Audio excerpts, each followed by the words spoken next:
வணக்கம் நண்பர்களே. ஒரு நாள் ஆசிரமத்தின் மைய மண்டபத்தில் ஞானி வசிஷ்டர் தியானத்தில் அமர்ந்திருந்தார். அவர் முகத்தில் அமைதியின் ஆழ்கடலும் கண்களில் அறிவின் ஒளியும் கலந்து ஒரே பரிவிரக்கமாய் ஒளிர்ந்தன. அவரைச் சுற்றி 20 மாணவர்கள், எல்லோரும் இளம் வயது, உலகின் சிக்கல்களிலிருந்து விடுபட உண்மையை அறிய வந்தவர்கள். ஆனாலும் ஒருவன் மட்டும் வேறு. அவன் பெயர் அரவிந்தன். 25 வயது, கண்களில் ஒரு தாபம், மனதில் ஒரு குழப்பம், உதடுகளில் ஒரு கேள்வி எப்போதும் தவிப்பது போல. அன்று இரவு முழு வெள்ளி நிலா ஆற்று ஓட்டத்தின் ஒளியுடன் சேர்ந்து வண்டுகளின் இரைச்சல் வந்து கொண்டிருந்தது. வசிஷ்டர் திடீரென கண்களை திறந்தார். அவர் பார்வை நேராக அரவிந்தனை நோக்கிச் சென்றது. அரவிந்தா, உன் மனம் அமைதியற்றதாக தெரிகிறது. கண்களில் ஒரு தீ பற்றி எரிவது போல் இருக்கிறது. என்ன கேள்வி? அரவிந்தன் தயங்கினான். குருதேவா, என்னுடைய மனதை ஒரு சூறாவளி ஆட்கொண்டிருக்கிறது. என் எண்ணங்கள் எல்லாம் ஒரே பாதையில் செல்லாமல் ஒரே இடத்தில் சுழன்று கொண்டிருக்கின்றன. அது காமம். மாணவர்களிடையே ஒரு நடுக்கம் ஓடியது. இத்தகைய வெளிப்படை கேள்வியை யாரும் எதிர்பார்க்கவில்லை. வசிஷ்டர் சிறு புன்னகை பூத்தார். நல்ல கேள்வி. மனிதனின் மிகப்பெரிய சிக்கல் காமம்தான். ஆனால் அதை அடக்குவது எப்படி, தவிர்ப்பது எப்படி? இன்று நான் உங்களுக்கு ஒரு கதை சொல்கிறேன். இந்த கதை 5000 ஆண்டுகளுக்கு முன் நடந்த உண்மை நிகழ்வு. மாணவர்கள் கவனம் கூர்ந்தனர். வசிஷ்டரின் குரல் ஆற்றோட்டத்துடன் கலந்தது. பாகம் 1. இளவரசனின் தாகம். காலம் கிமு 3000. இமயமலையின் அடிவாரத்தில் சத்திய யுகம் மங்கி திரேதா யுகம் தொடங்கிய காலம். அப்போது ஒரு பேரரசு இருந்தது. பெயர் விஜயநகரம். அதன் மன்னர் வீரசேனன். அவருக்கு ஒரே மகன். பெயர் மானசன். இளவயது, அழகு, வீரம், கல்வி, கலை எல்லாவற்றிலும் சிறந்து விளங்கினான். ஆனால் ஒரு நாள் மானசன் வனத்தில் வேட்டையாடச் சென்றான். அங்கே ஒரு எரிக்கரையில் அவன் கண்கள் ஒரு காட்சியைக் கண்டன. நீராடிக் கொண்டிருந்தாள் ஒரு இளம் பெண். அவள் பெயர் அம்பிகா. கிராமத்து மடமங்கை. அவள் அழகு சொல்லும் தரமல்ல, கற்பனைக்கும் அப்பாற்பட்டது. மானசன் முதல் பார்வையிலேயே மயங்கிவிட்டான். அம்பிகாவும் மானசனை கண்டாள். இருவரும் காதலில் விழுந்தனர். ஆனால் இளவரசனுக்கும் கிராமத்து மங்கைக்கும் திருமணமா? அரச குடும்பம் எதிர்த்தது. மானசன் பிடிவாதமாக திருமணம் செய்து கொண்டான். முதல் சில மாதங்கள் சொர்க்கமாக இருந்தன. பின்னர் வசிஷ்டர் குரல் தணிந்தது. காமம் காதலாய் மாறியது. காதல் பாசமாய் மாறியது. ஆனால் பின்னர் மானசனுக்கு அம்பிகாவின் மீது ஆசை குறையத் தொடங்கியது. அவள் ஒருத்தியே போதவில்லை. அரண்மனையில் வந்து போகும் நாட்டிய மங்கைகள், அண்டை நாட்டு இளவரசிகள், ஒவ்வொருத்தியின் மீதும் ஆசை வளர்ந்தது. அம்பிகா துயரில் மூழ்கினாள். மானசன் தன் இச்சைகளுக்கு அடிமையாகிவிட்டான். இரவும் பகலும் களியாட்டங்கள். அரசியல் கவனிக்காமல், நாட்டை பற்றி சிந்திக்காமல் தன் இன்பத்தில் மூழ்கியிருந்தான். மன்னர் வீரசேனன் கவலை கொள்ள ஆரம்பித்தார். ஒரு நாள் அரண்மனைக்கு வந்தார் ஞானி பிரகாசன். அவர் மன்னரை நோக்கி, மானசனை காப்பாற்ற வேண்டும், இல்லையேல் இந்த பேரரசு சரியும் என்றார். மன்னர் கண்ணீர் வடித்தார். ஞானியே, என் மகனை காப்பாற்றுங்கள். பிரகாசன் சொன்னார். அவனை என்னுடன் இமயமலைக்கு அனுப்புங்கள். ஒரே ஒரு வார்த்தை சொல்லுகிறேன். காமத்தை அடக்குவது எப்படி என்று நான் சொல்ல மாட்டேன். ஆனால் காமம் என்னவென்று காட்டுவேன். அரவிந்தன் குறுக்கிட்டான். காமத்தை அடக்குவது எப்படி என்று சொல்லாமல் காமம் என்னவென்று காட்டுவாரா? அது எப்படி? வசிஷ்டர் புன்முறுவல் பூத்தார். காத்திருந்து கேள் அரவிந்தா. பாகம் 2. இமயத்தின் அடிவாரம். மானசன் முதலில் வர மறுத்தான். பிரகாசன் அவனிடம் சொன்னார். இளவரசே, நான் உனக்கு ஒரு ரகசியம் காட்டப் போகிறேன். உலகின் எல்லா இன்பங்களையும் விட அதிசயமான ஒன்று.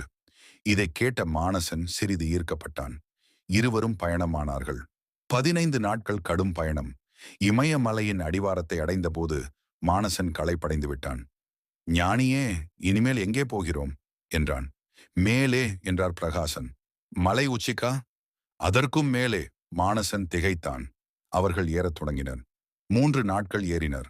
ஒரு குகை வழியை அடைந்தார்கள். அதன் உள்ளே பிரகாசன் நுழைந்தார். மானசனும் பின்தொடர்ந்தான். குகை நீண்டு சென்றது. நடுவில் முற்றிலும் இருள். பிரகாசன் ஒரு மந்திரம் சொல்லி ஒரு விளக்கை ஏற்றினார். குகையின் முடிவில் ஒரு பெரிய கதவு. அதை திறந்தார். உள்ளே ஒரு அற்புத காட்சி. ஒரு பெரிய மண்டபம். நடுவில் ஒரு பீடம்.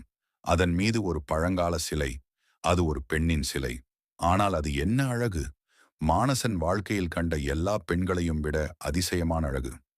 இது யார் என்றான் மானசன் வியப்பில் மூழ்கி. இது உருவகம் என்றார் பிரகாசன்.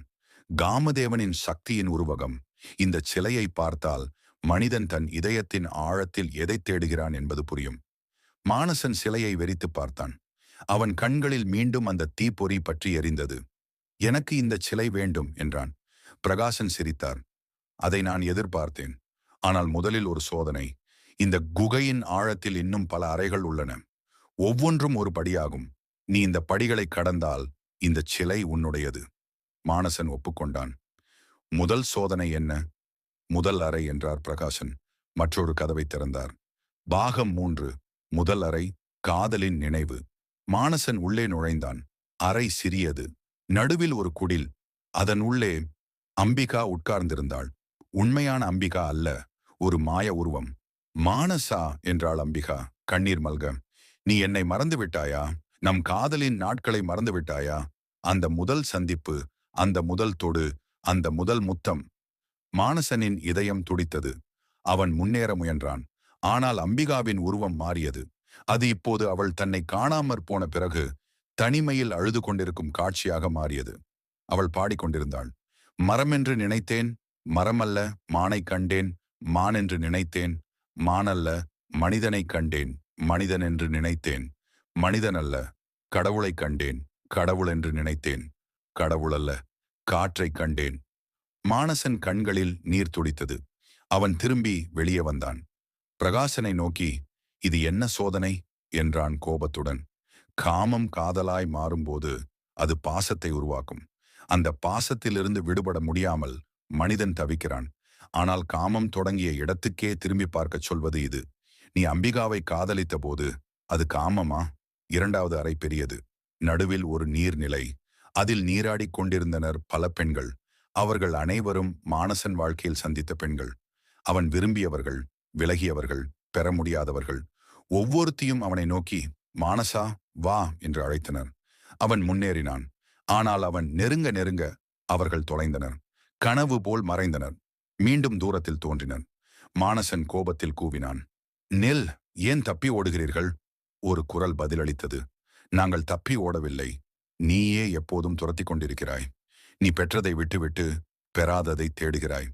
பெற முடியாததை பெற முயல்கிறாய். அது ஒரு முடிவில்லாத பந்தயம். மானசன் தன் தலையில் அடித்துக் கொண்டான். நான் என்ன செய்வேன்? இது என் இயல்பு.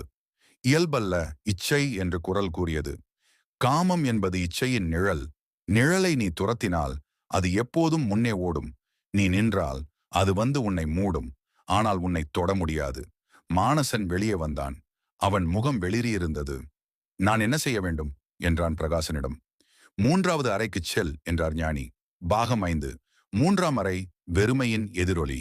மூன்றாவது அறை காலியாக இருந்தது. வெறும் சுவர்கள். மானசன் உள்ளே நுழைந்தான். எதுவும் இல்லை. ஆனால் திடீரென சுவர்களில் நிழல்கள் தோன்ற ஆரம்பித்தன.